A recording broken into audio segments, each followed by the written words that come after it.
Welcome, everyone, to the February 9th Policy Committee meeting of the Lower Merion School District. This meeting is being recorded, and if you, as community leaders, come up to speak, if you could please state your name and where you live in the district, not your address, just location. And with further ado, let's turn over to Megan Schaefer to start the meeting. Good morning, everyone. Happy February 2024 policy meeting. An overview for what we're going to try to tackle today. I just wanted to frame some of this work because it's a good example of how we think about our work, and it evolves through not just the policy committee, but it starts in other committees. For example, the policies that we identified under first reading for today, reporting of student progress, grading of student progress, and high school graduation requirements. Some of the revisions that you see today, and I do believe we're going to probably see another iteration of this at some point, evolve from the work that was done with staff, with students, with families and our administration to gather recommendations that were ultimately presented to our curriculum committee. So members of the board have already seen these recommendations. So through that process, we're now sort of at the culminating event of memorializing them in board policy. And I'd love to turn it over to Dr. McGloin to highlight some of those changes. And I think we'll probably take them as a whole, perhaps, if you'd like to do that. Sure. Thank you. So there are 4 different policies on the agenda for revision. Some of them aren't necessarily because of the changes that we recommended to the CCOB, which were authorized to move forward, but just because they're just a change and an update in language. So reporting of student progress is one of those policies, as is grading of student progress, where you're going to see the majority of the changes that we talked about in CCOB is high school graduation requirements, and then also the AR for grading of student progress. So the first policy on the agenda is reporting of student progress. And like I said, honestly, it's just some language changes, nothing more than that. A rewrite of that first paragraph, and then just some nuances to the language. Nothing, anything in particular to do with the changes that we made. So I don't know if you have any questions on that particular policy, 212 that is.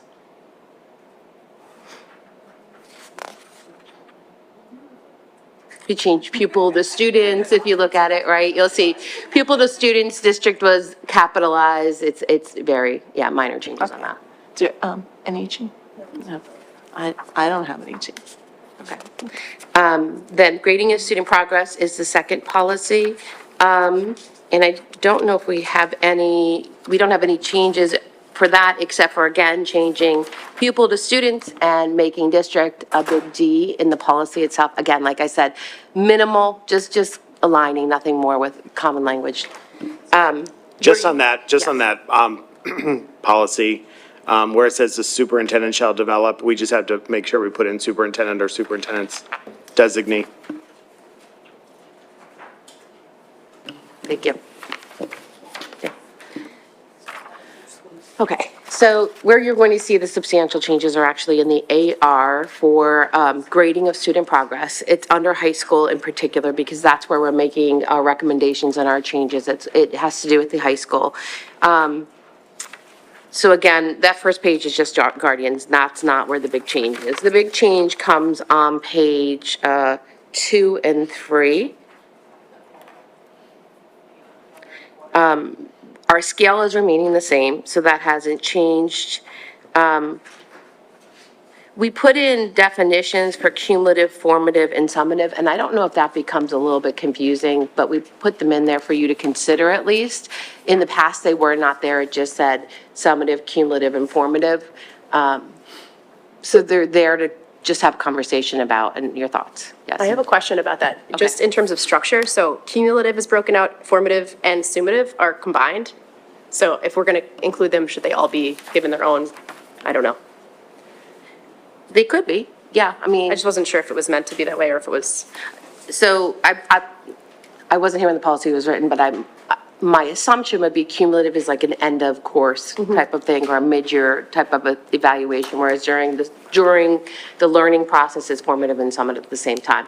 But I don't see any reason why we can't separate them out. And that might make it less confusing with the definitions of them as well. Can you expand upon why so many parents are very upset about the shifts in these grading policies? I have actually not had that, so my feedback has actually been really positive that I've gotten from parents. I haven't had a negative report on it, interestingly enough. I've heard the opposite, that there's a lot of concern about some of the shifts, so would just be curious what you've heard and/or if there's what you think it could be coming from. One of the concerns that I heard was, I'll give you a really concrete example. A parent said that she has a son that is in 11th grade this year. Her daughter's going to be in 9th grade next year. Does it look like her daughter, even if the grades are the same, will not have done as well in school as her son because of the change? When we walked that parent through how we make sure that colleges and universities get how we calculate GPA, when we talk about why we're phasing it in so it doesn't impact everyone, the parent understood. So I think that's really the only direct feedback we've gotten from just a few parents. I've not received anything that is overarchingly negative. One of the things that we committed to is making sure colleges and universities know that this change is being implemented with next year's freshman class. So we'll make sure that that happens. And we'll keep the conversation going. I know we have a hot topics coming up on Tuesday with ISC. And then we will continue, those conversations with parent groups just so that everyone understands the changes moving forward. I have been asked, why can we grandfather in a child to the new system? Or why aren't we having the sophomores in? They're the kinds of questions that I've been asked, and I've explained why we decided to phase it in, how we can't really choose and pick and choose per child, how we're going to be implementing our system. That's the only feedback outside of they were pleased that it was happening. Somebody told me it was 20 years too late, those kinds of things of what I've heard. But the phase in or asking if they could be grandfathered in or they could have an exception, I've heard that. Outside of that, I haven't had a negative response. Dr. Yanni's right, we met with guidance counselors to talk about though, like how we're gonna make sure colleges and universities know that the scales are changing, because we don't want that one year they see a 5.0 and then the next year our students that are on top aren't going to be, I think it's like a 4.19 might be the highest, 4.20 as we're trying to calculate it out. And so on our school profiles, the next couple of years, we're going to have it highlighted. And then when our counselors meet with the college admissions counselors, which they do on a regular basis, they're going to continue to have those conversations over the next bunch of years to make sure that all of the colleges and universities that we work with know that we're changing our system and that it's not a surprise. That's part of the reason we wanted to phase it in, one of the many reasons, but that was also part of our thought process. We want to make sure that it is well known that we're making this adjustment.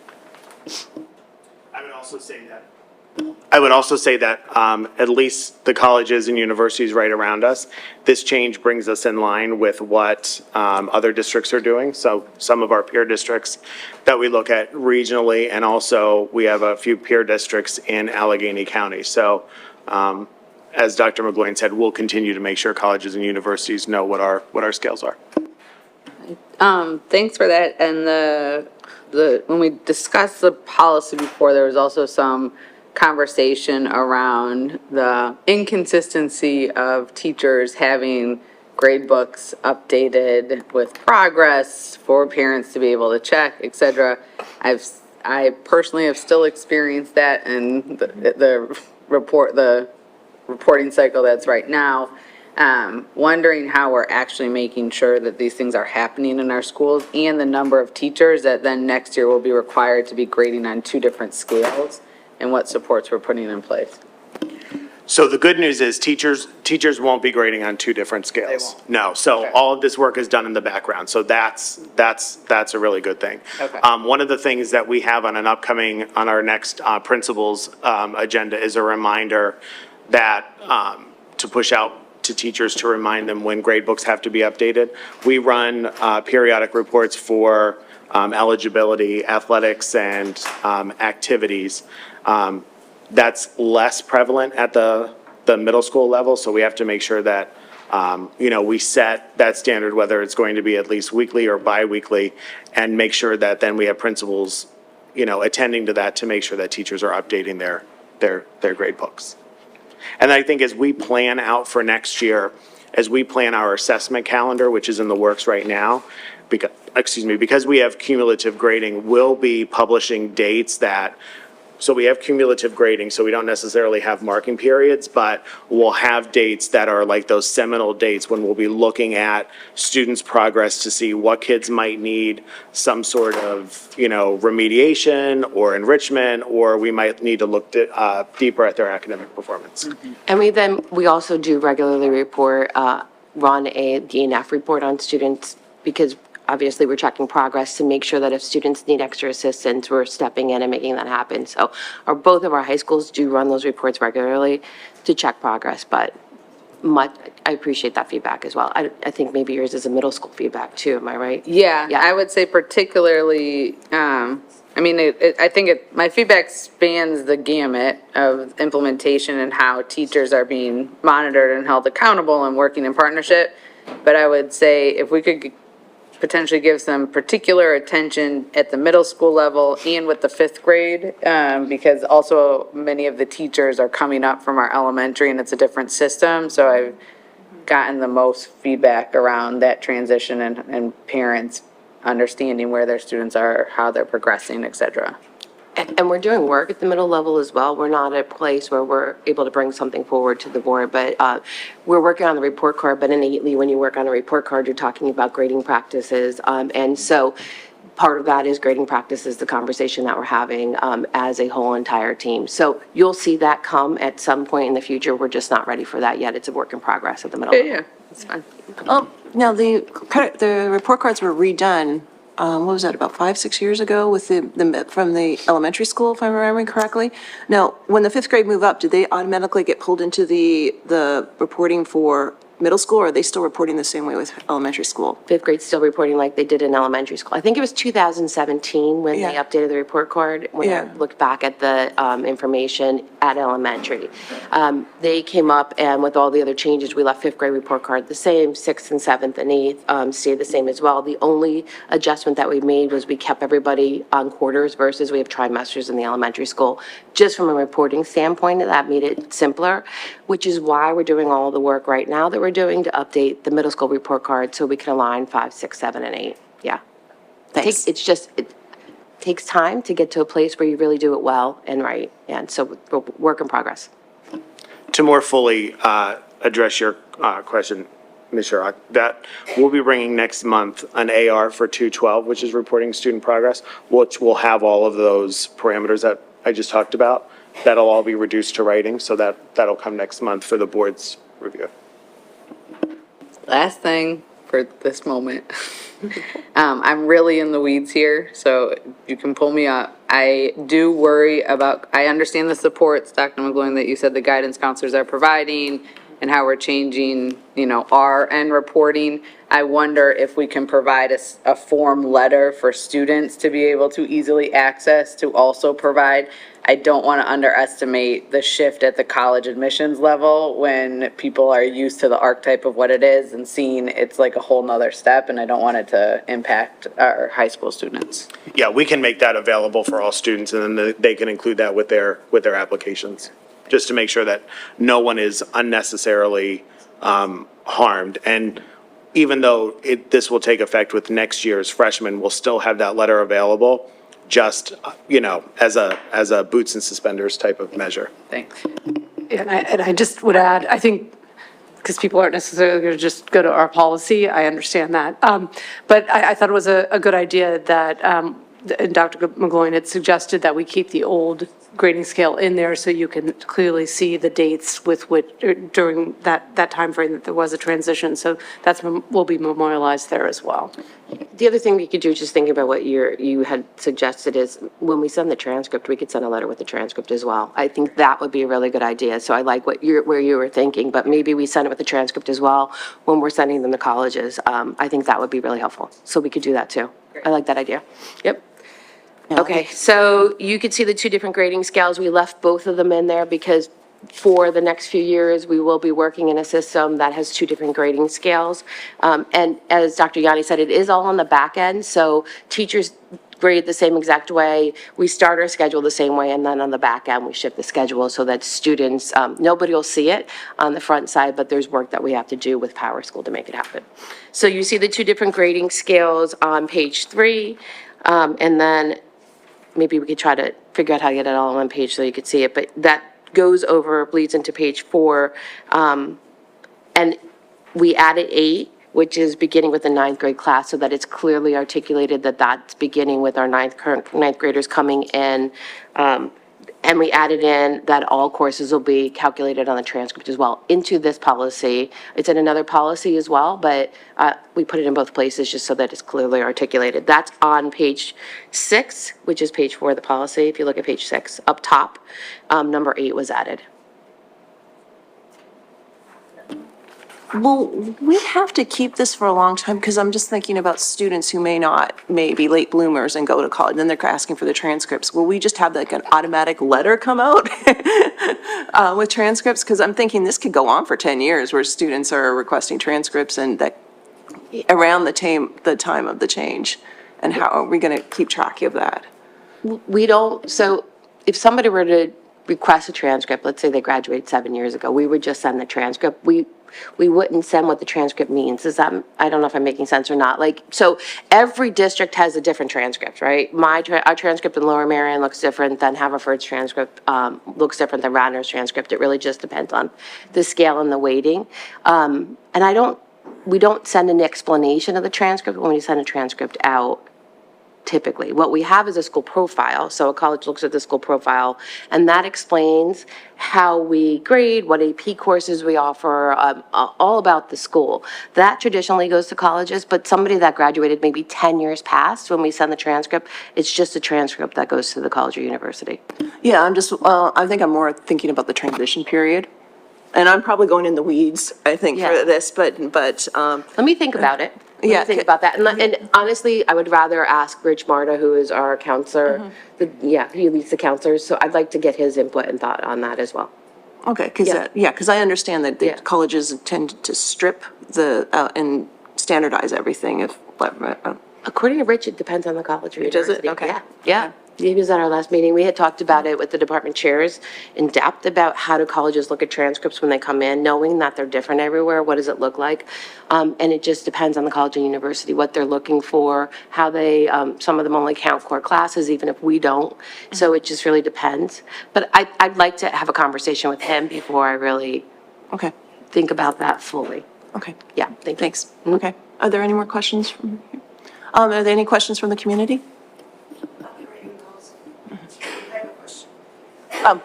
Please, we're recording, so if you could please go up to the podium and state your name and where you live. And then I'll still get to comment later, right, because I have comments on the walk zone. Okay. Yeah. My name is Victoria Doherty. I live in Wynwood. I have a rising 9th grader, and I have 2 sons that graduated Lower Merion previously. My question about the grading policy is and I have heard parents complaining, and honestly, I've been so focused on the walk zone, I barely paid attention to the grading policy, but now sitting here, some of the complaints I've heard, I'm looking at, and that is the 4.15 for honors, with the total being out of 4.25, and it used to be that for honors, you got the top, and I know my sons both took a lot of honors in AP and graduated close to, above the 4.5 range to 5.0. And so I'm wondering now, thinking about them and where they ended up, and I know they only took, you can only take so many APs at once and should only take so many APs at once.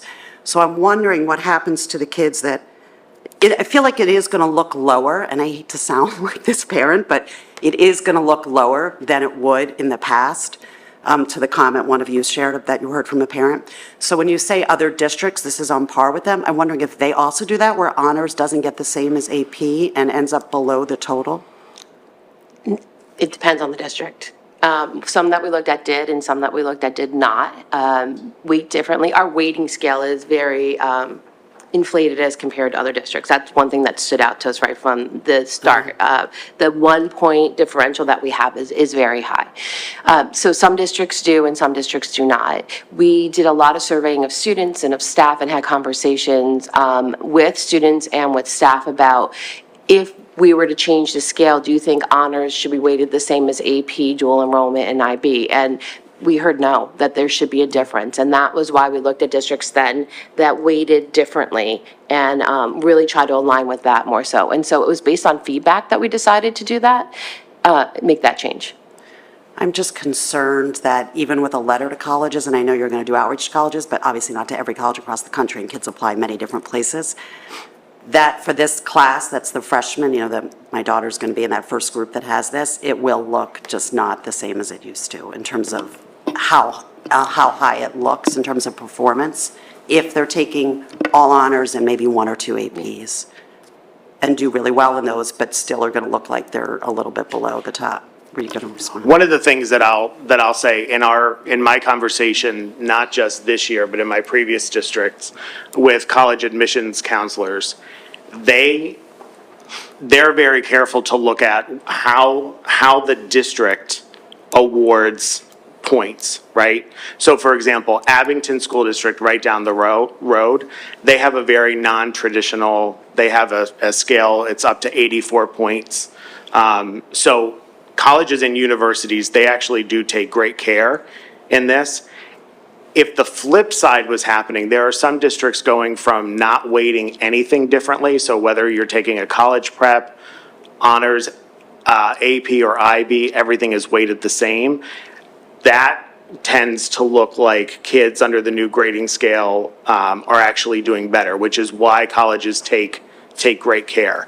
I think there's always a concern, and until you live something, you don't know that it's going to work out fine. I think with the measures that we have in place and with the conversations we're going to continue to have and outreach to college and universities, having done this in other districts, I'm not concerned. Okay. I won't we- take up and we any more do time. I have- was going to say one other thing, and I know colleges redo it, Yeah.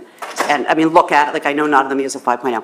One other thing I just want to flag, and you're probably already thinking this, but knowing Lower Merion, and I've been in this district a long time, I hope you're prepared for an increase in AP enrollment then, because that's what parents are going to do. I'm just giving you a heads up.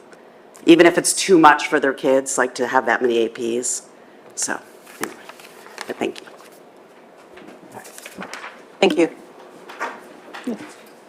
Hi, Lisa Prosnitz, Penn Valley. Gotta have you guys all over at some point so you know actually where in Penn Valley I am. I actually want to piggyback on that because that is, I'm actually really grateful that you're looking at this and coming at it from the perspective of our student mental health, right? Like there's a lot going on and our students we know are stressed and maxed out and whatever. I have to say that on the surface, I share some of the same concerns that, right now we've got kids that take a lot of AP classes, some of whom take too many. And when I went on college tours with our oldest, who's now a sophomore, we were frequently told, like, if you want to get in, you take the highest number of highest level classes as you can in your school, right? And so now our kids are looking at this and they're looking at their GPAs and, I know that universities strip away all the metrics that we give and they kind of put their own assessment on it.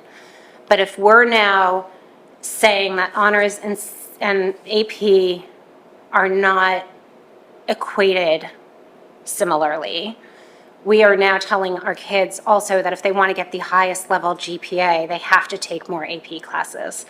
And while we are now incorporating all of the electives into this, which I fervently believe we should. Like I have kids who've taken, my daughter took AP art, and I would have loved to see all of her blood, sweat, and tears, literally, that she put into that, reflected in her GPA. At the same time, my fear is that kids won't take as many electives if we don't offer them at the AP and honors level, because that could also lower someone's GPA if they are really striving for a highly selective school. So I don't know. I am a little bit concerned on that. And like you said, Dr. Yanni, like, we don't know till we live it, and we'll see what happens. I guess if this is something that we move forward with, I think the first 4 years are probably going to be the toughest, and we won't really know until those kids are out of high school how it's really doing. Like, my oldest didn't know that her her elective classes were not factored into her GPA. She had no idea. My son, on the other hand, he was fully aware. But we don't limit the number of AP classes that we offer, and that's a very intentional thing from what I understand. Like, we want our kids to be able to get credits in college. Doesn't always work out that way. But given that piece of it, right, so universities are now and colleges are now going to look at our profile statement and say, so they offer APs and all of this, and this kid only chose to take 2 or 3 or even 4 of them. I don't know how that's going to balance. So colleges do that, right? When college looks at transcripts, they do look at APs and honors classes. And even if we weight them the same, college is still going to discern the student took APs and honors classes. That will not change. I think part of the other conversation and the feeling was that honors work and AP and dual enrollment and IB work that's college level work, and it's different than honors level work is. And so that was part of the conversation that we heard from both staff and students, that because we should value the work for what it is as well. I would say that that's highly dependent on the class that the child takes, right? Like, I have seen my kids take honors classes that are as hard as some AP classes and some AP classes that are pretty easy. I think that's like highly variable, and there's a lot of variance in the district in terms of the difficulty of those classes. I think that's true for some of the, more known harder classes, but I wouldn't make that as a blanket statement. So I don't know. That knowing how driven our kids are by their GPA, it's a thought.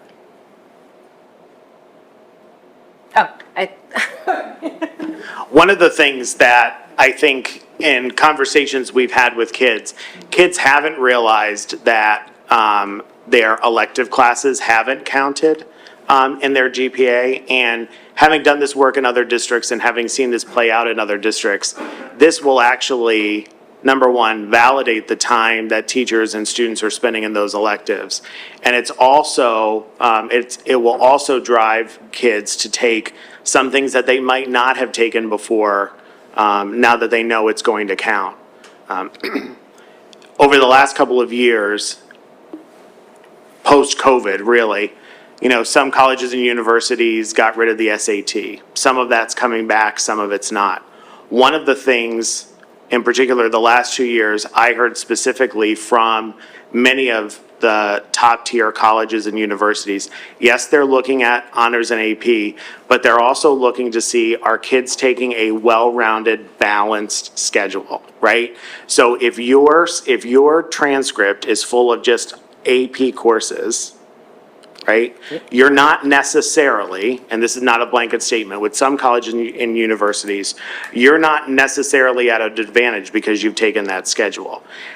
Colleges and universities are looking at your entire catalog and what you offer, and then what did kids actually take, right? Because there are some school districts here in Pennsylvania that, because of finances or the size, they can't offer a lot of APs, right? So they look at the breadth and depth of what the school district offers and what the kid actually does. And I think if we see at all over the next 4 years that there's any types of issues, we'll have the ability to pivot. But I'm really comfortable with where this is landed, and we'll continue to evaluate, year after year. Thank you. So we're moving, we're okay to move So, on? yeah, we have one more. Okay. there's one more policy, which is the high school graduation requirements. And if you recall, this was just to boost, and we had talked about this before, our credit count from 21 to 21.5 to account for our senior project, which is a 0.5 credit on top of the 21 credits that's required by state law.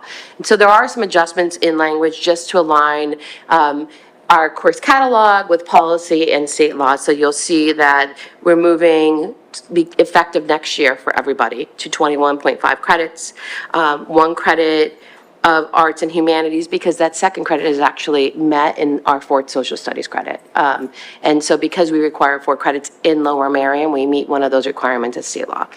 And then 1 credit for physical education, half credit, and a half credit for health, and then a half credit for senior project. And so this just aligns us to state law. And adds our own requirement of that graduation project, which we think is really valuable for our students. I want to point out something. So in my previous district, we took a look at the number of credits that we required students to have, and we found that Upper Dublin and Lower Merion were the only 2 in Montgomery County that had the minimum number of credits to graduate. I think over time, we're going to need to look at, are we going to raise that? Because if we're going to say that we're an outstanding district, I don't think we should have the minimum number of credits. When I talked to colleges and universities at the time, several years ago, when I was looking to change credit requirements, I had come from a district with 28 credits and with 24 credit requirements. And I asked, are our kids disadvantaged at all because they are only required to take 21? And the answer from, I can definitely remember the answer from Yale, Temple, and Carnegie Mellon was that they look at the number of credits that kids are required to get versus the number of credits that they actually get. So, you can graduate with 21 credits or now 21 and a half credits.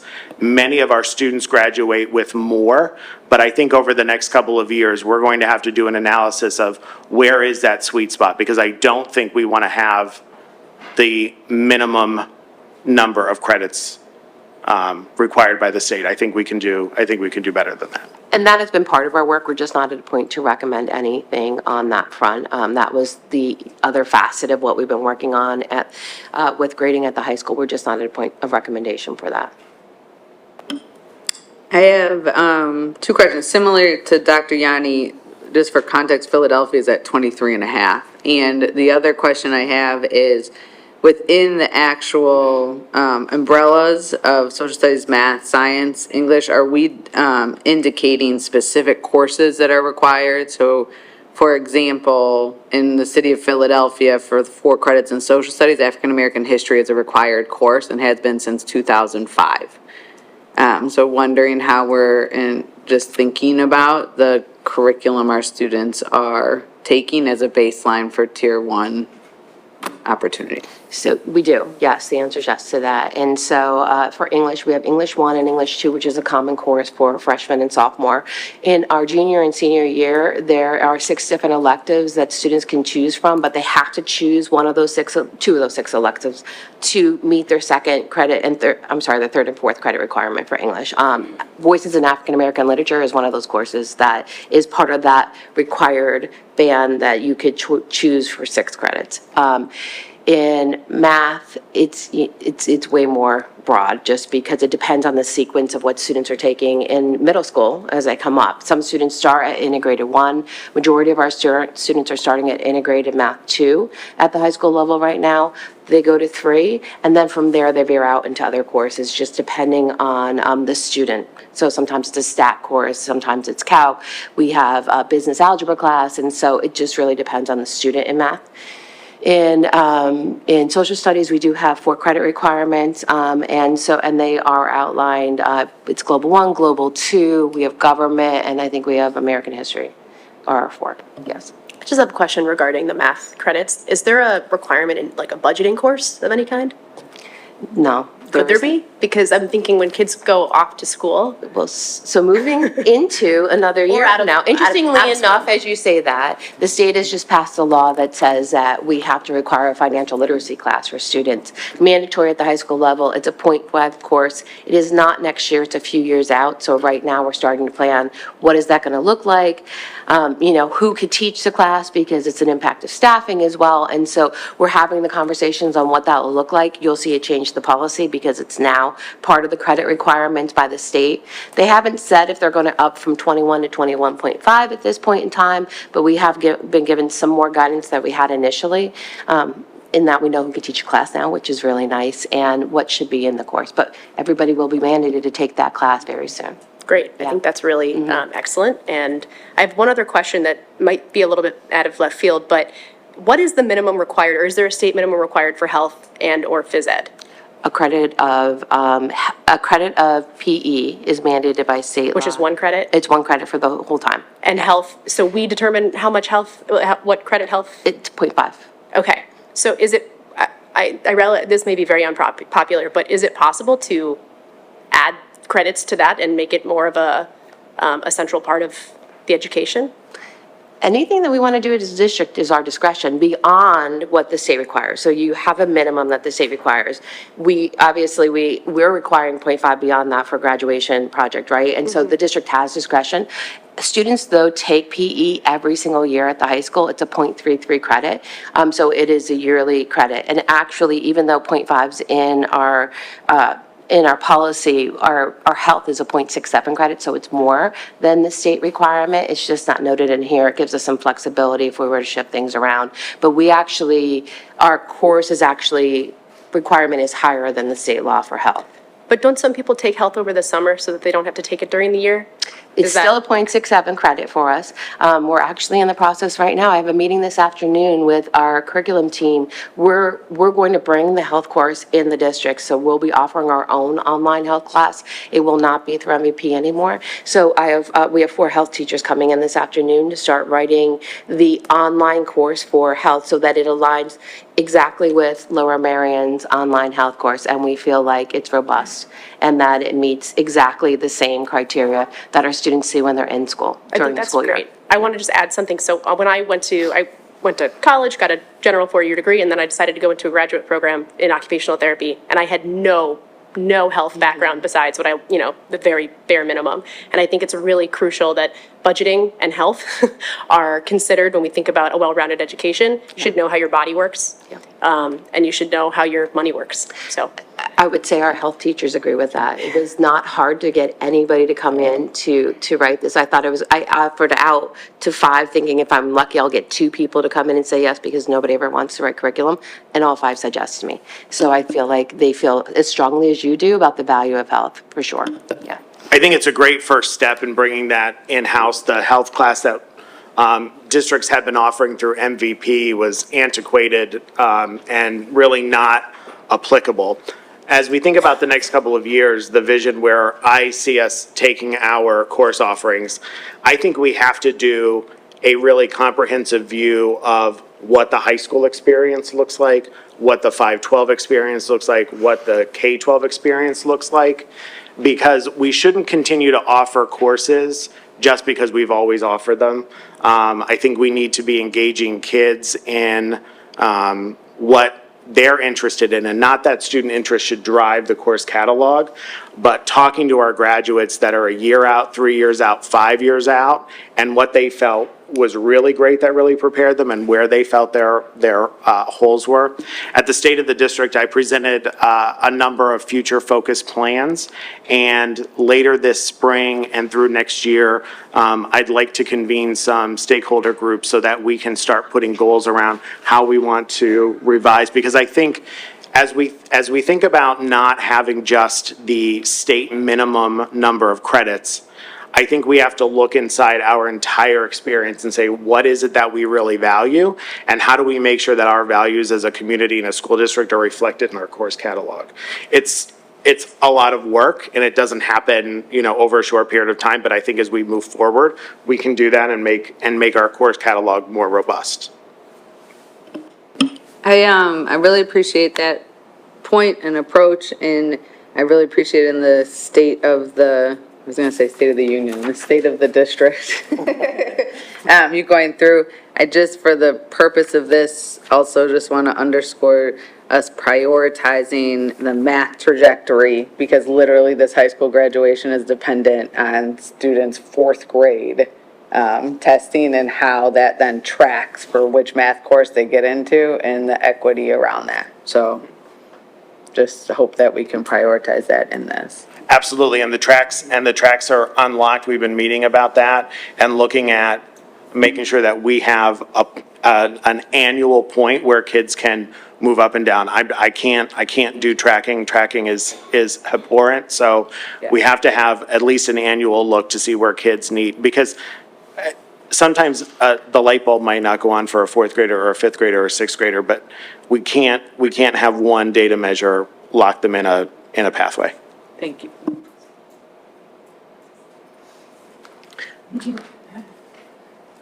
Eventually, we'll all be at a table together in the. Hi, Alice Lou Brown from Penn Valley.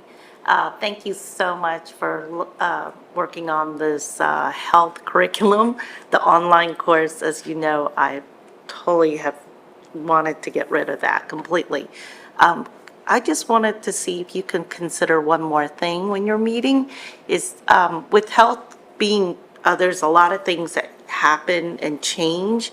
How will the curriculum kind of keep up with the changes? And, you know, like in the past it was about not smoking, but now it's like not vaping. And then there's something new that's out there now just recently. So like, how do we make sure that it's current and it is hitting the topics that the kids are dealing with at the time in, you know, with this new curriculum? Well, in curriculum in general, so I'm not even going to talk about health, because I think that could be applied to many other subject areas than just health. But with curriculum in general, curriculum isn't a stagnant document. It's something that is always changing, and we have to consider anything that's happening currently as we look at our curriculum document. So I wouldn't say that we create something and it stays for years. Actually, every year, we're having conversations. It may not be a full-blown curriculum revision, but it may be something nuanced that we need to make adjustments in any curriculum that we're talking about. So with health, that's exactly the same case. This is actually a really opportune time for us as we're writing the health curriculum to continue to look at what we have. But online and in person Yes. will align with each other no matter what. Okay, So if we good. make an adjustment to in-person health, the online version, it's going to be run through Schoology as well by our teachers, and so it'll be easy to adjust. It's the delivery that's different, I would say, on an online Yes. program, but from any standpoint, when we're talking about curriculum and instruction, we're always evaluating those documents to make sure that they are current, we're aware of what's happening, and that it's implemented in the curriculum. Great. It's just that I noticed online in the past, the online health, as the videos are not changed. So I was like, oh my gosh, could we make sure that when we make this change, that we're yearly, that we are doing this, especially if you're changing something in the curriculum that you're doing in person, then the online should follow us. Yes, Okay. exactly. Thank you. I think it's also important to note that every other year, we have our kids take the PACE survey, Pennsylvania Youth Survey, and so the results of that, especially around drugs, alcohol, risky behavior, supportive factors, and detrimental factors, that also informs or should inform our health curriculum and some other areas of the curriculum. So that's another data piece that we'll be looking at. The other piece that we need to build in, and that I'll walk a fine line here. We cannot put like student survey data or student feedback in teachers' evaluations, but we need to be asking kids to talk about and give us feedback on courses. And so as we do that, we can look at, for trends over time. And so we should be then also revising our courses based upon the student feedback, because students are spending, a full year course, 180 days with the content. And if we don't ask students for their evaluation of the course, I think we're missing a big key piece of how we can make our district better for our kids.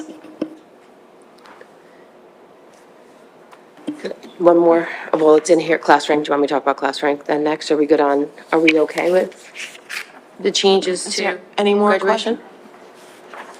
Okay.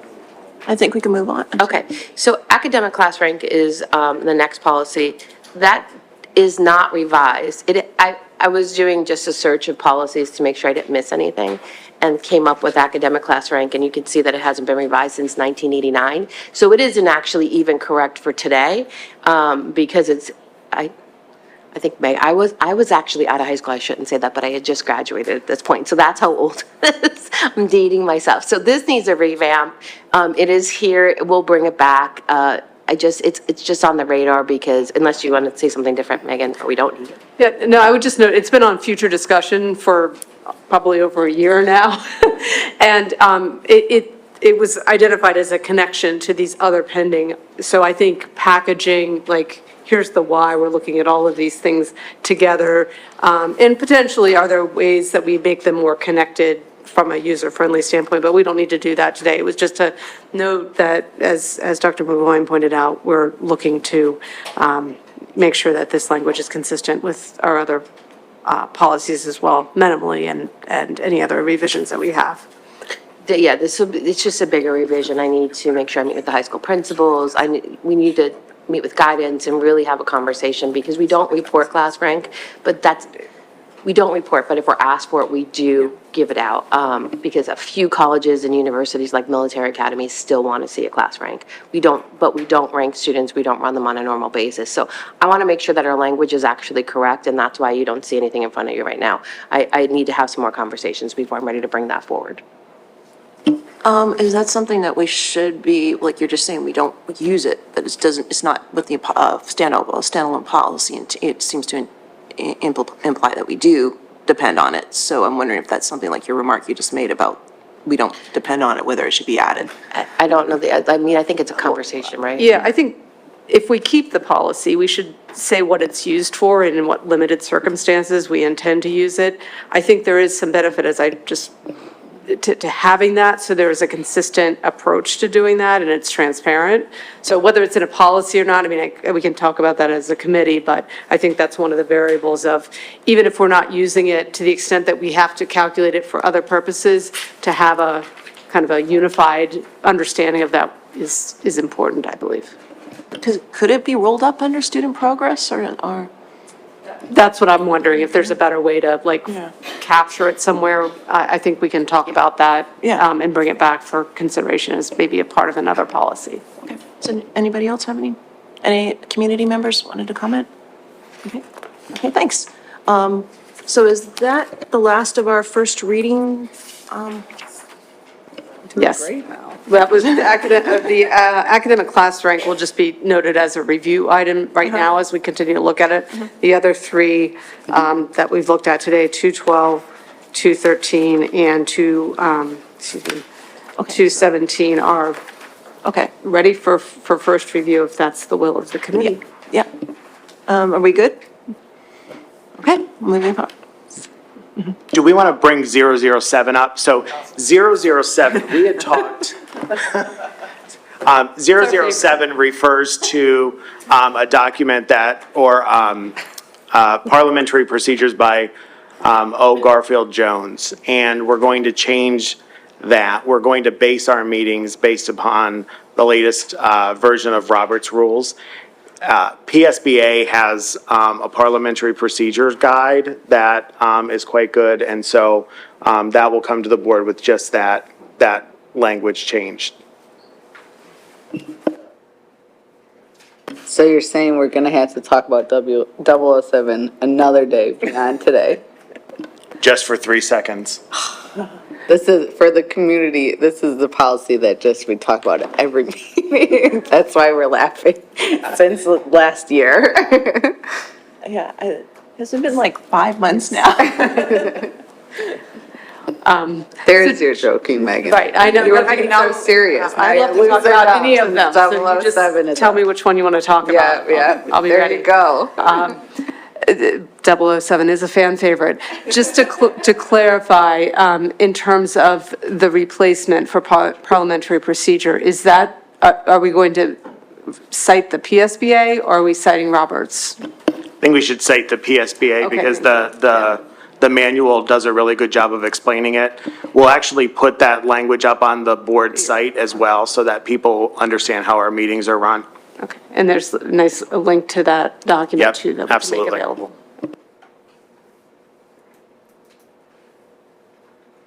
So with that revision, that will also be recommended as a first read. Are we good for that? Okay. Any comments from the community on that? Okay, thanks. Okay. And so are we moving to AR 108, does that mean next? Yes, so at this point, we are revisiting some discussion items that we've started with the committee around the combination of policy in AR 108, policy in AR 105.1, policy in AR 109, and policy in AR 119. And the initial idea was there's probably a better way to package this from an end user standpoint. And so this is the current iteration of these policies, and which is why they still remain discussion items. There's not we're not time bound, there's not an urgency to get this done for, for this month. So I think it's important that we take a little bit of time to talk through this and make sure we're not missing pieces. But again, the idea is to start to combine some of these policies together so that it's a little more clear and coherent for the end users. We're also trying to update some of the language within this, so we're clear about what is objectionable, what our curriculum documents are, what resource materials are, and how parents, guardians, and students have relative access to that and understanding about what their rights are. And then I think alongside that, we've had a longstanding policy that I already cited, 119, which is controversial and value issues, which has long guided some of the framing and discussions that we've had with our teachers around instruction. And I think it's a unique policy to this district. And I think in good times and in not so good times in terms of times when there's a lot of tension around world events, it's important to think about this policy critically and what the district, what the board desires for our staff to know in terms of the parameters of the instruction in their classroom and the way they engage with students. So without having that context of what 119, I encourage those that are listening and here in the audience, if you haven't looked at 119, I think it's an important document to look at. And I think it'll make more sense if you haven't read it, what my words mean today, as I'm talking about why there's value in talking about that particular policy and AR. That being said, the more operational, technical piece is trying to move things in a place where hopefully it's more user-friendly for all of us. So what you see, and I'll maybe ask Ken Roos here to talk about the approach that you took to do that. No, you said it exactly correctly, Megan. It's really just trying to make sure that you're being consistent, that you don't have these different processes for if people have objections. It's just basically trying to kind of corral everything under a more limited number of policies than you had before. So would you say largely the language is more of a shift over as opposed to revising? Correct. You're not going to see any changes in practice, but it is a little bit more comprehensible for anybody who's referring to these policies, whether they're a community member, employee, or whomever. And I mean, this is an issue that is coming more and more to the forefront.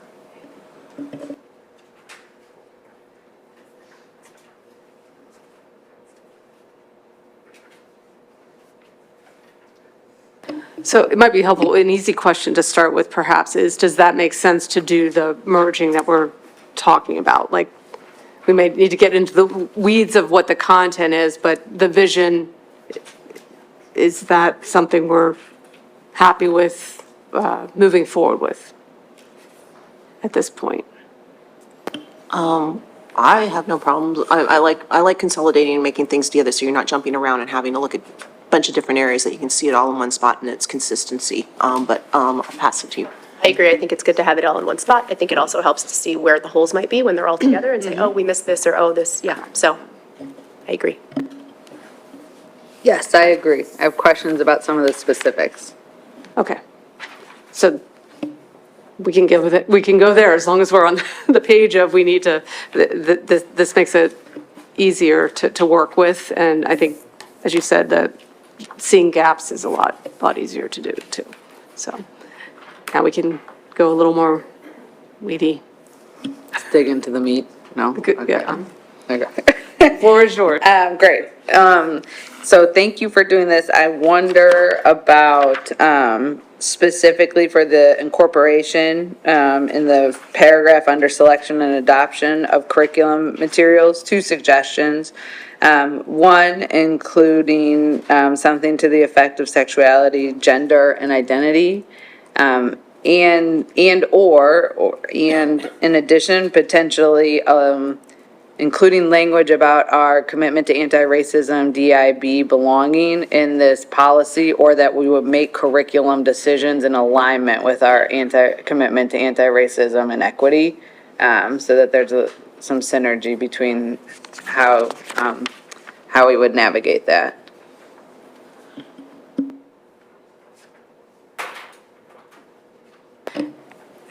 Relatedly, I think that's, as we're like kind of identifying overlaps and gaps, some of the changes that we potentially could propose later, which isn't reflected in your packet today, but we're looking at the AR for equity.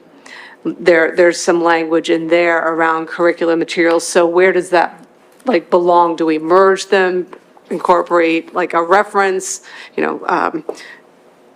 so I think there's some ways to do that so that there's a clear connection between the two, because I do think we have that language. It's just not necessarily captured here. So how do we do that more effectively? Well, I'm noticing there's no references to other policies in here. Is that going to be added to, or am I missing it? Usually that's at the end. Yeah, we can add those if they're not.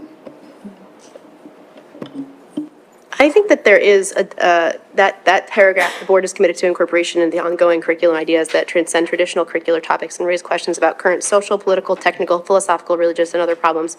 I think, and regardless of the controversial nature of the topic, I think that is a pretty, I think that's like appropriately general to include as much of a kind of varied perspective as we can. I think it's also, and I have comments about the equity language as well, but I think by specifying it I think we can sometimes end up kind of missing missing the inclusion aspect of, we want to make sure that this is kind of broad enough that everyone has an opportunity to bring things in. And if we specify too closely, I think it might limit what we're able to, or might make it difficult to like bring things in. I don't know if that makes sense. I think if we want to go that route, then we shouldn't say anything. Like, we should not say political, philosophical, religious at all, because how it's written now, I think, gives preference to these specific issues, and we know that, not even issues, these specific thoughts versus other many controversial issues or things that have been raised by the community as wanting to be included and or are protected under our commitment to equity and anti-racism and belonging.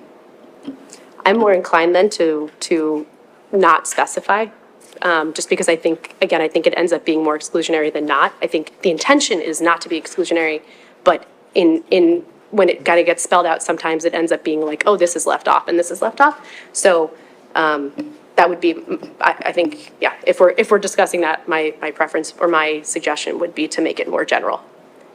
I apologize. Just to make sure we're all on the same page, we're referencing the provision on page 19, correct? Okay. And that is language, I believe, that was carried over from 119, which was like what I was referencing earlier. So I think that language, like I said, has been, we've had that in our policy for a long time. So I think when we change that, we probably will need our staff to understand what the reasoning behind that. So being aligned with that as a board so that our staff understands what, we didn't just take it out to not have those conversations, but the invitation potentially to be even more inclusive than what it states right now. Exactly. I mean, I think that's sort of when I think of the concept of curriculum, I think it should be as sort of general and malleable as possible. And by specifying, again, I think the intention is to be inclusive, but by specifying things, it ends up to me seeming a bit more exclusive, because if things are not specifically, like, what's the word I'm looking for, like spelled out, then it sort of becomes this, I think it ends up maybe not doing as much good as we hope it does. So that's my own read on it. And in no way is it to say that we should not be using a lens of inclusion when it comes to all of these concepts and every other identity factor or perspective. I just think that if we're going to have a policy, I think the language should be as general as possible to allow for the inclusion of all of those things. I hope that makes sense. I flipped my recommendation. I think I disagree. Because I think of the flips, I would like us to think of what are topics that have come up. Because on the flip side, by making it very broad, we also give, I think then we give room for educators to say they don't have to teach certain topics or don't have to include it in the curriculum when asked or address those topics. I'd be curious from the contract perspective or to your point, Megan, about how we make sure that educators understand their responsibility and how that could play out with us not being specific in what we're able to then hold people accountable to. So it'd be just wanting to understand the downstream. Yeah, so 119 is a policy that is often quoted in the district by staff. It's used by both administrative and I just want to make sure that Right. as it's going in here, it is a policy that is, I just had emails about it yesterday. So it is a policy that's called out because it allows some latitude for teachers to be able to have difficult conversations in the classroom. I mean, that's the perspective, I think, that I would give you from a staff lens. If I was Specifying, I understand you're saying that the specification allows for more flexibility, or at least you're giving them authority to have some difficult conversations in the classroom, being balanced, right? Because it clearly says that you have to provide balanced views on there. But it is something definitely that is used in the district a lot. If we're going to try and be like more, if we wanted to be more general or keep the things, could we twist this to the way we're saying it to be more about what are we, skill sets are we trying to impart to the students? So are we trying to be critical thinkers, be able to think beyond their own values, respect for other opinions and all those type of things that I'm wondering if that's another way to say it that would still give the teachers the latitude they need to talk about hard topics. I did want to point out, and I thought this doesn't, I'm not attempting to confirm or refute anything that's been said. This was exported from the controversial and value issues objections policy. So this was basically put in there originally back in whenever to say, look, we're going to be teaching your kids stuff that you may think is, not appropriate. And we're going to do it anyway. And if you don't like it, you can object. What we tried to do here, we imported it in a way, first of all, that doesn't put the rabbit in the hat. Just because all this list of things, we don't want to put the rabbit in the hat that they are, quote, controversial, because they aren't. They're not controversial here. They may be objectionable to some people, but they're no longer.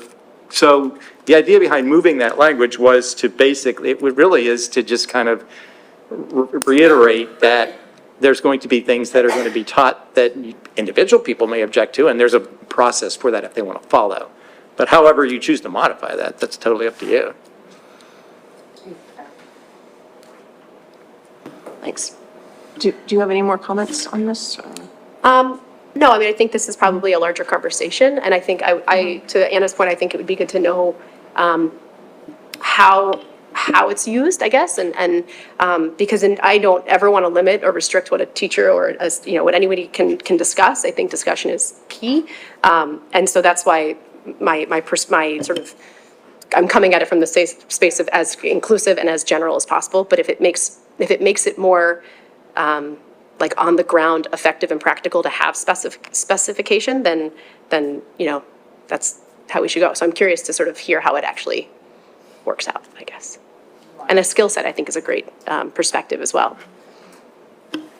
I think we can take all the feedback we've heard today, take this through principals meeting and academic council, put something together, bring it back, and have some further discussion around it. I mean, there's no reason to rush with this. I'd rather take our time and make sure that everyone has a comfort level.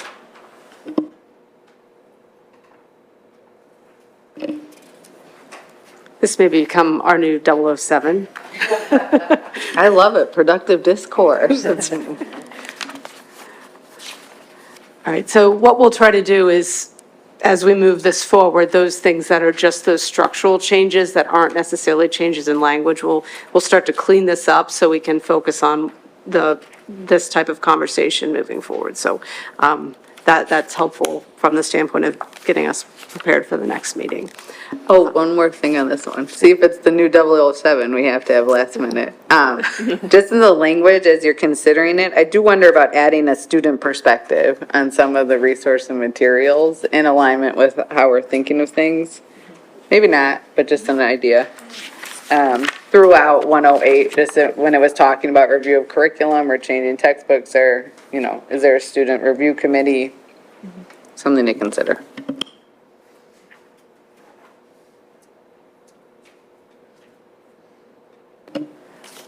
Okay, so again, this is sort of taken as a set of documents. The last one, and I believe there may have been some questions about this, but it was also on page 37, Equity 101. Based on some conversation that we had at the last meeting, there are some recommended edits to the policy. We also looked at some potential edits to the AR as well, which I thought I thought we needed to have the conversation we had today before we sort of dove back into the AR for equity, because it was a lot. But the question I think for today is these types of revisions that are here, is this more comfortable language? Is it less comfortable language? Does it go far enough? Does it go too far? And we can continue to build on that, and Ken wants to add. No, I was going to say, we heard last meeting, you were looking more for something less aggressive, more invitational, less confrontational, and this was our attempt to do that. So I appreciate how much listening and response was going on. I still find the language to be really uncomfortable, the fact that it specifically says that the district has explicit permission to treat people differently when circumstances necessitate and the law permits. I understand that that adding that language might help to sort of I don't know if protect is the right word, but sort of protect around that statement. But I just think that putting it out there that people are going to be treated differently in our district, feels really kind of antithetical to what I think we should be doing and putting out. So I think that language should be struck personally. I think it's exclusionary. Oh, I was just wondering if you could expand on why it's exclusionary when it is in alignment with equity and like evolved perspectives on what equity entails. I think because when I read about equity, and I was looking into the Pennsylvania, the PDE on the Attorney General website, I forget what it's called, but there was a Pennsylvania like equity in schools piece. The concept of treating people differently in light of equity, I don't think I think there's a better way to say it, I guess. So when I think of equity, it's giving people what they need. I don't think it's treating people differently. I think treating people differently feels exclusionary because it's sort of highlighting differences as opposed to similarities. So, you know, on a totally personal, because, you know, I'm bringing my own sort of perspective to this. I think when we talk about the policy for the district at large, I think we want to be as inclusive as we can be, or we have to be inclusive, period. And so highlighting differences and treating people differently doesn't do that in my read on it. So instead, I think, you know, there is somewhere there's language, one second, about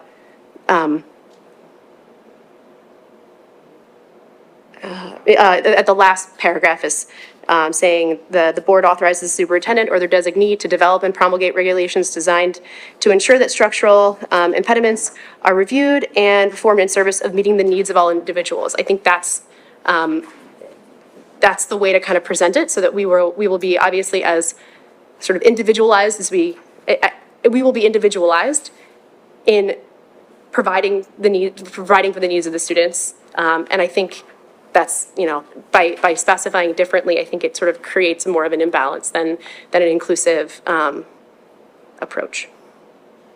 I hope that makes sense.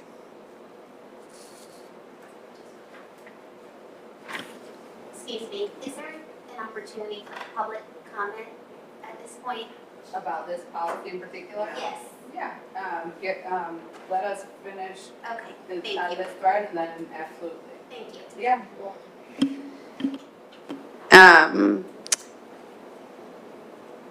Sorry, I lost my train of thought. I was going to then, based on what you shared, Abby, just think about, maybe we could add to this line, equity is distinct from equality. When equality entitles that everyone gets the same, equity requires that individuals get what they need.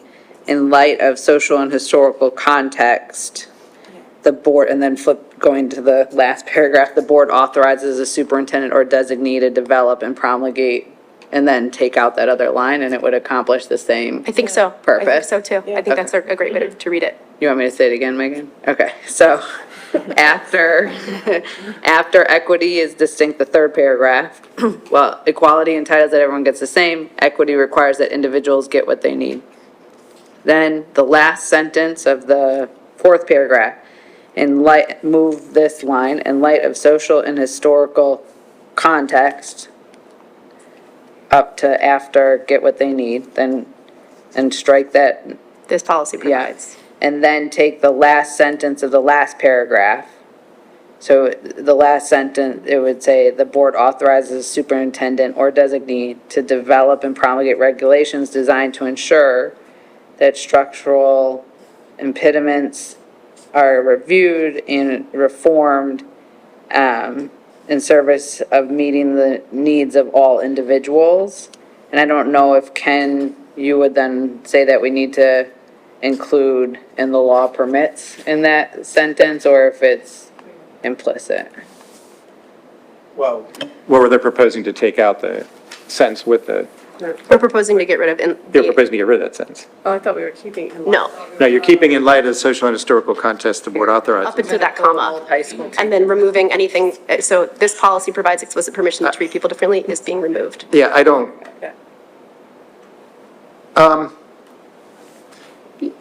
Yes, I think you probably want to put that in there just so that nobody objects to this policy, that it's now violating the Students for Fair Admissions case. So I think we should put it, designed, So maybe you could put, Yeah. so I was proposing to move "in light of social and historical context" up here. right, You could say, "in light of social and historical context and under which the law permits." right, The okay. board authorizes the And within- superintendent and their designee. And within the limits of applicable law, something like that. Yeah. Yeah, And then strike the policy provides explicit permission. And then, I didn't really read in depth the next sentence if we want to keep those. My sort of stance is to, again, I think by specifying so many things, I sort of think it ends up being exclusionary, especially when we're talking about something like equity. So I would say that it's best to to not specify because it's such an expansive list and there's really no end to ways in which we can kind of better our response. So I think we could put maybe like et cetera or something to show that it's not an expansive list because it's literally unending.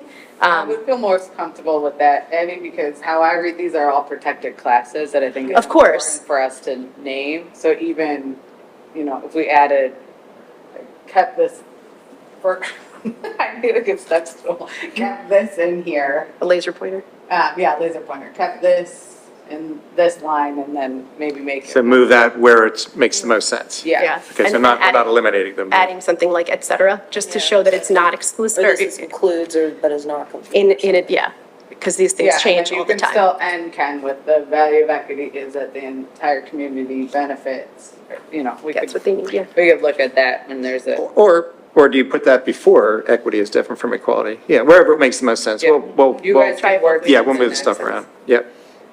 Are there other comments from the board or Well- Dr. Yanni before we? I would like to say at the top one, the first line, I would like to add respect, be safe, supportive, respectful, and inclusive learning environment. What does respectful mean? Well, respect for one another's opinions, respect for one another's opinions, about one another's differences, to one another's values.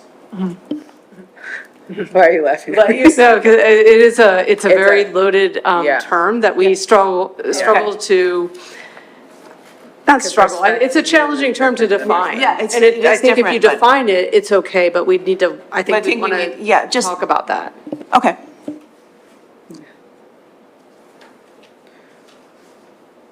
Okay. Do you want to come back? Yeah. Do you wanna- Do we want to talk about it? You guys want to think about it? Or maybe if there's, yeah. Can we noodle on that? We'll noodle on that. then. Yeah, let's- Okay. Okay. Okay, come on up, sorry. Yeah. Great, happy to have everyone. Just be sure to state your name and where you're coming in from. Hello, my name is Matt Gold. I live in Wynwood. This is my first board meeting. It's really nice to see such in-depth discussion, and thank you for hearing us out. I wanted to ask about this equity policy and whether the district is capable of implementing it, because given the recent implementation of the expansion of the walk zone, it seems that equity issues were not considered with that. And as they relate to smart start times, full day kindergarten, we've heard, those of us within the walk zone have heard that the walk zone has been expanded to what is in effect 1.6, 1.7 miles. Parents are concerned, I am concerned, that this was implemented without requisite safety studies, communication with the community, or consideration of the equitable impact on families in the district. It puts an undue burden on families with fewer resources in the district. And I think that, I was looking at the anti-racism equity inquiry, lots of great questions. Who does the policy impact? In particular, are there historically underrepresented groups affected by this policy? What forces are driving the policy? I think these questions, to my view, have not been asked about the expanded walk zone. I think it represents a huge loss of service for an enormous proportion of one school in the district with no sharing of the burden across district schools. And, I can say that for my children, we live a block away from the end of the walk zone, so my children will walk 35 to 40 minutes to school, while someone who lives 1 block away will be riding on a bus. We've heard discussions about efficiencies, but no public discussions about trade-offs or other options. And the school district has been unable to provide basic information such as how many students will be affected, what are the walk routes for those children who will need to walk, when were the most recent PennDOT safety studies conducted for these routes, and to what extent are families with fewer resources in the district affected? Again, all these equity issues relate to this walk zone, and it's very unclear whether or not this policy has places an undue burden on families with fewer resources in the district or on underrepresented populations. I want to say I know how hard it is to serve on a school board. I'm an educator myself. My father was president of a school board where I lived growing up. I want to thank you for your service, but I want to urge you to reconsider this policy. I believe that if it is the smart start times and the full day kindergarten that is placing the pressure on the school district to implement this with a speed without which, with the requisite safety studies, that those policies should be delayed for a year so that the requisite safety studies can be done. We want our kids to be safe. Busing is not a kind of want to have. It's safe transportation to school is a need to have. So I thank you for considering these comments. Thank you for your comments. Do you have specific suggestions or feedback around this policy or it was about the walk zones? It's about how the specific question about this policy is whether the district is able to follow whether this is a realistic policy. Oh, okay. For- Because I see what you're talking about as equality versus equity. And so I wondered if there's a recommendation on the language that you wanted us to expand on to make it more clear, or the essential question is, are the walk zones equitable and how that would play out and what you're Well, proposing? is this policy, was it followed before the new walk zone policy was implemented? That's your essential question. Got you. Okay, thank you for that clarification. And to clarify too, in the fall, we had 2 to 3 meetings talking about this, and some of the stuff you did bring up, we did have extensive conversations about. But I don't know, Dr. Yanni, did you have any update to add? I'm happy to add up. I don't know if there's anyone else that wants to speak about that. Yeah. About this policy as it relates, and then I can speak about the intent of my communication that was sent out yesterday. Okay. Hi, I'm Christina Braun. I'm from Marion Station, and my comment is about equity and how it aligns to the policies that were recently put out there for rising ninth graders and new students to the district. You're saying equity provides fairness and equal opportunity, but I realize the difference between equality. But I have a rising ninth grader, him and all of his classmates are now being told that they are not permitted to come to this school and have to go to Harriton. And a lot of kids in religious schools fall in that same category. It seems very inequitable, in my opinion, that these students aren't provided the same opportunities. It doesn't seem fair. I mean, equity is fairness. It's not fairness. That's and- what's defined in the policy. So, So sorry, I didn't mean to cut you off. It's okay. I would just love to know, in working in the policy, what's the specific language that you would offer or suggest? Because it's actually, equity is not fairness, and that's not what we're trying to display. So if that's what's taken away, I would just love to understand the specific words and language that are giving that, so we can make it more clear. the definition of equity, if you look it up, involves fairness and opportunity. So we should use what the real definition is if that's what your policy is going to be. So including the definition of Yeah. equity in the policy is your suggestion? Yeah. Okay, thank you And for that. we should follow our practices and respond to the definition. Megan, When you're rewriting for next read, looking to include that definition and suggestion from community. Thanks. Hi, I'm Kirsten Lindermeyer. I live in Wynwood. I'm reading the policy, I believe correctly, from your screen. It says equity requires that individuals get what they need. It seems that we have suddenly, as a district, decided that all of the children who live in the new expanded walk zone do not need safe transportation to Lower Marion High School. And I feel that you can sit here for as long as you want and parse through all the language in this policy. But if as a district, we are passing with rapid fire policies that violate this actual written policy, I'm not sure what the purpose of this is. I mean, we can sit here all day and talk about these words, but if we're not going to put them into practice, I'm not sure what the purpose of having this policy is. So I'm reading it again. Equity requires that individuals get what they need. So if we expand the walk zone to 1.5 miles, are we saying as a district that all of the additional students in this new walk zone do not need a safe way to get to Lower Merion High School every day? I have 2 daughters who will be at this school next year. They have 2 options. Either they walk, and so I guess we're saying they don't need a safe walking route, that it's okay for them to walk 10 minutes in our neighborhood without a single sidewalk and then continue through dangerous crossings and narrow tunnels that also don't have sidewalks so that they hopefully get to school here in one piece. So either we're saying that they don't need a safe way to walk, or we're saying that we expect all of the parents to drive. And I'd like to push back on that because that is a glaring violation of equity, okay?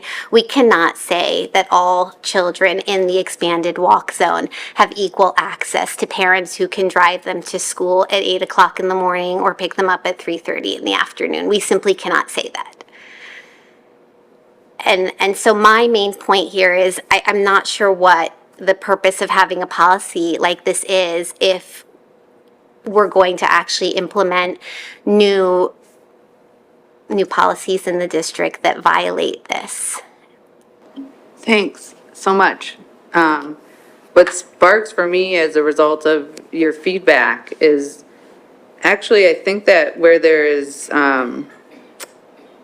this is going to be an unfavorable thing I'm about to say. So I think where there's some disconnect in how we've written the policy is in what we mean by equity in the policy and not weaponizing equity as a term. Because the policy is what is further down, is the policy reflects the district's commitment to ensuring students, employees, or families who may have historically experienced opportunity or achievement gaps due to race, color, ethnicity, national origin, language, immigration status, sex assigned at birth, sexual orientation, gender identity, gender expression, disability, creed, or religion, are no longer encounter barriers. And I'm not asking anyone to share their personal experiences, nor saying that some of those experiences might be leading to the interpretation of the walk zone, in which case the district has provided a method for folks to communicate and share those needs. What it's bringing up for me is that we need to consider the language in the second paragraph where it says educational equity is a shared commitment to ensure that every student get what they need to be successful, because that's actually not, I don't think, what we're trying to communicate through this policy, but rather a protection and commitment to what is articulated in the 4th paragraph. So for next read, just something to consider. I don't know if the board has other thoughts on that, but, or reactions. I do think I think calling it equity as opposed to maybe qualifying I think it might be a bit, I think it might be beneficial to maybe clarify a little bit more directly. Maybe it's educational equity, maybe that's not the right term for it, but equity is a bit of a broad term, so maybe it's not that helpful. Yeah. Hi, my name is Victoria Doherty from Wynwood, and I want to echo what my peers have said just before. I'm also very concerned about safety and equitable access to a safe way to school. I hear what you're saying now, and if I'm understanding you correctly, I think it's a real shame to sort of walk back now. This first statement about educational equity is a shared commitment. I think it should be. I can't imagine the district doesn't want to say it's about providing educational equity to all students in the district to be successful. I think that's crazy. And I also want to add one other piece that just wasn't mentioned yet in terms of equity is I am a strong believer in the district's philosophy that I've heard said again and again, even last week at the course selection night for rising ninth graders by the principal, about balance and how much this school and this district likes to promote participation in extracurricular activities as part of a well-rounded education, sports, music. And one of my big concerns is the walking with sports equipment, instruments on top of already like a 30-pound backpack with this, ridiculously heavy laptop in it, but also the late bus runs. I've sent numerous emails with questions, and if this is going to happen, one of my big concerns is not providing equitable access to after-school activities by not having the late bus runs go to these expanded walk zones. So I'll leave it there. Thanks. Hi, Matthew Gold from Wynwood. I will be very brief. You had asked for specific word suggestions and edits, so I wanted to suggest two very specific suggestions. The first one, in place of the Lower Merion District is committed to providing a safe, supportive, and inclusive learning environment for all people. I think it should read, it is not committed, perhaps. That would be one option. Maybe another option would be, it's committed to doing that instead of for all people, maybe some people, or maybe where it says the district is also dedicated to ensuring that all students and employees have equitable access. Maybe it should be all students at Harrington, but not at Lower Merion High School or something to that effect. So I appreciate your sarcasm that I think you are responding with, and if you have follow-ups about how to proactively share it or change the language more alignment, I'd be happy to connect offline. We're really working here together to try to get to what we need, and I'm not saying your concerns aren't valid. I'm not actually sure if they align to the purpose and intent of the equity policy, and so that's what we're here discussing and open to talk more. Thank you so much.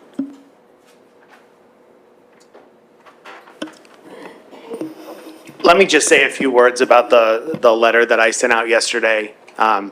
I'm the type of person that if I say something, I mean it. And so when I say that we're going back through, and I say that because not everyone in the community knows me yet. And I understand for a long time there was a stance of, district versus parents, district versus families.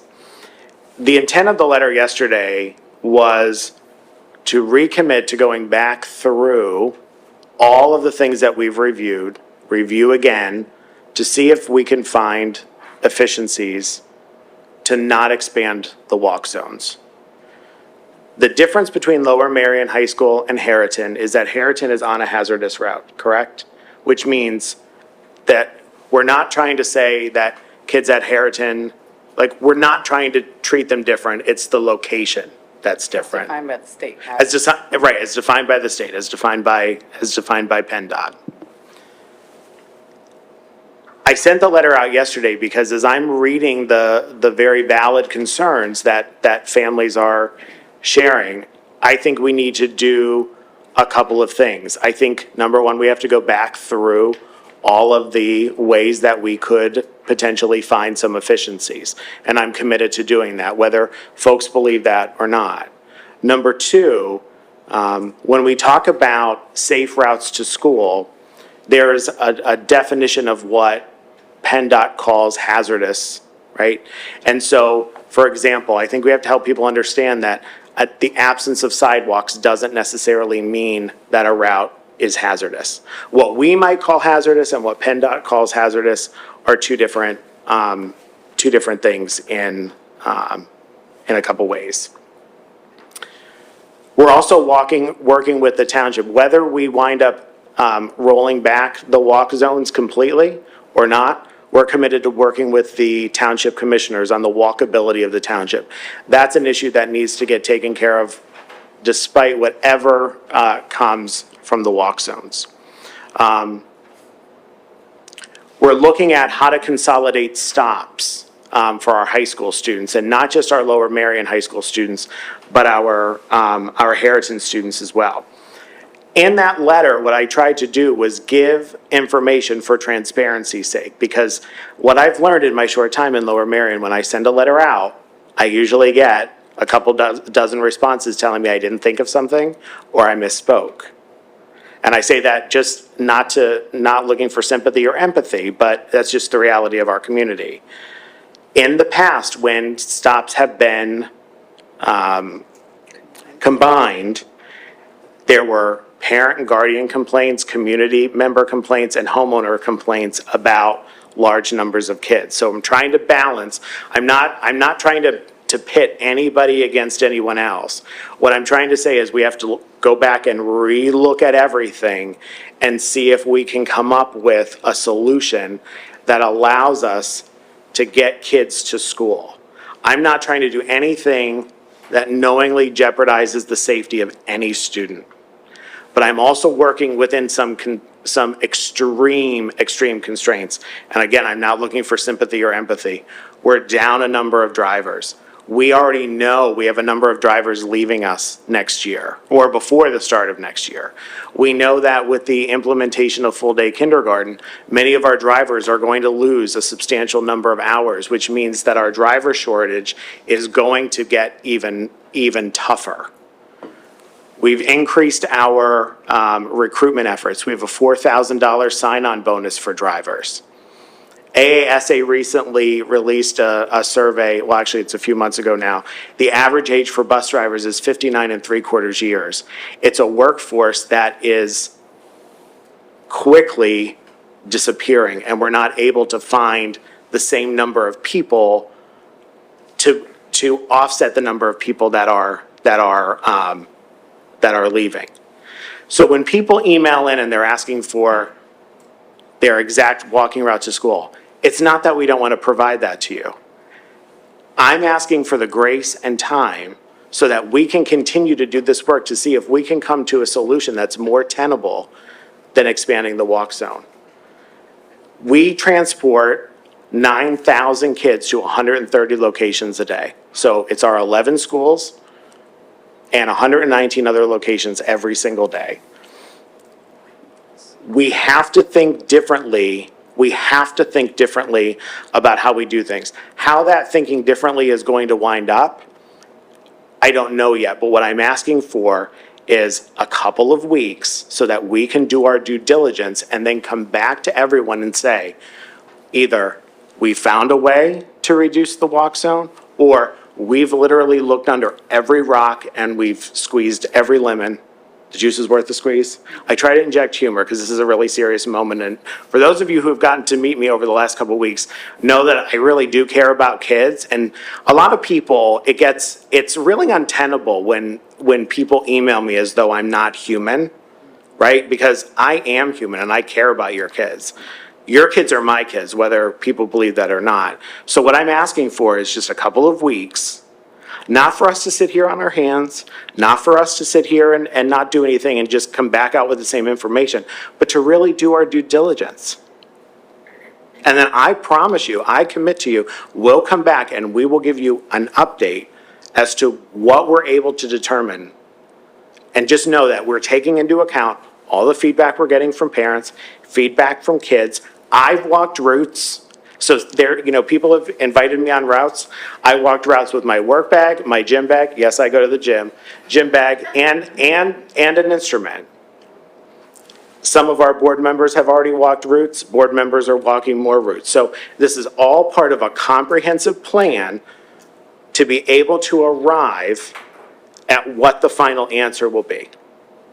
So thank you.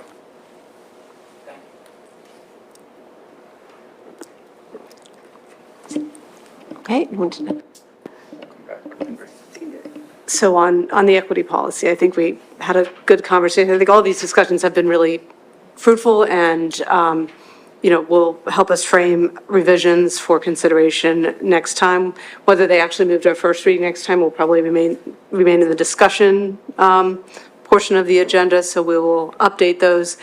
Similarly with 151 and 124, we don't need to have that discussion today, in my opinion, unless someone had a comment on the board so that we could take that back. But that is also not quite ripe for full discussion yet anyway. So with that, I think just to highlight, we have some first readings that are ready to move forward. We have some good feedback that we can work on, and we look forward to reconvening in March 8th, and Dr. Yanni wants to. I just want to make one more comment. There's always one more thing I think of after I turn off the microphone. Sometimes people wonder why we don't have these types of conversations at our monthly board meeting. That's not really the function of that meeting. That meeting is more a business meeting, right? So those meetings, this doesn't, I don't mean it as harsh as it comes out. It's a meeting in the public, but not necessarily for the public. It's at these committee meetings where we have far more robust discussion so that we can work through a number of issues. And I just want to say, for those of you that spoke today, I thank you for coming out. I really thank you for sharing your perspectives, and just know that we are hearing you. Your comments are not falling on deaf ears. And that, I think I can speak for the entire board and the entire leadership team. Your concerns are not falling on deaf ears, for sure. Yeah, I was just going to add, thank you so much. And the reason that we put this policy out when we originally looked at the transportation policy, as part of it was to get the information out this early, not in the summer as it traditionally has come out, so that we would have time to work through this. So really appreciate the strengthening of 101 today, and then the further information for the future. Megan, anything else? I know you're sad we didn't get to your whole agenda and the policy. That's right, it is 10:10, so it's Okay. probably time for us to take a break. Okay.